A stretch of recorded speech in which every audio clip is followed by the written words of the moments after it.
రోజు వరకు పెట్టుకోలేక కిడ్నీ అమ్మడం కోసం ముందుకు వచ్చారన్నమాట. కానీ ఆ కూతురు అనే మాట ఏంటి తెలుసా, నేను బ్రతకడం కోసం నీ అవయవం నమ్ముకుంటే నేను బ్రతికున్నా కూడా సచ్చినట్టే అన్నా, ప్లీజ్ నాన్న అలా చేయకనని చెప్తే అది ఫోన్ లో విని నాకు చాలా బాధ అనిపించింది అనమాట.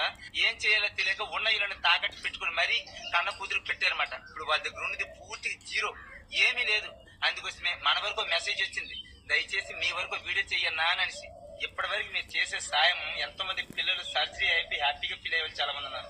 అందులోని ఈ పాప ఒకటి అనుకుని, మీ ఇంట్లో ఆడబిడ్డ అనుకుని పైన స్కానర్ పెడుతున్నా మీకు తోచిన సాయం ఒక 50, 100, 200 మీకు ఎంత కలిగితే అంత, అది కూడా మీ దగ్గర లేకపోతే ఈ వీడియో మీ వాట్సాప్ గ్రూప్ లో ప్రతి ఒక్కరు షేర్ చేయండి అన్న.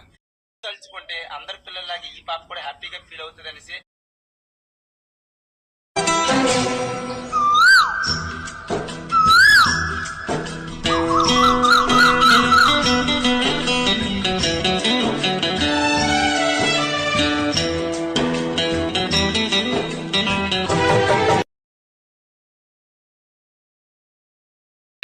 రోజు వరకు పెట్టుకోలేక కిడ్నీ అమ్మడం కోసం ముందుకు వచ్చారన్నమాట. కానీ ఆ కూతురు అనే మాట ఏంటి తెలుసా, నేను బ్రతకడం కోసం నీ అవయవం నమ్ముకుంటే నేను బ్రతికున్నా కూడా సచ్చినట్టే అన్నా, ప్లీజ్ నాన్న అలా చేయకనని చెప్తే అది ఫోన్ లో విని నాకు చాలా బాధ అనిపించింది అనమాట.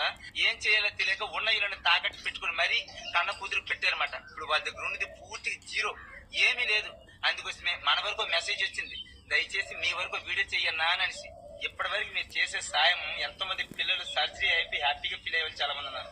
అందులోని ఈ పాప ఒకటి అనుకుని, మీ ఇంట్లో ఆడబిడ్డ అనుకుని పైన స్కానర్ పెడుతున్నా మీకు తోచిన సాయం ఒక 50, 100, 200 మీకు ఎంత కలిగితే అంత, అది కూడా మీ దగ్గర లేకపోతే ఈ వీడియో మీ వాట్సాప్ గ్రూప్ లో ప్రతి ఒక్కరు షేర్ చేయండి అన్న.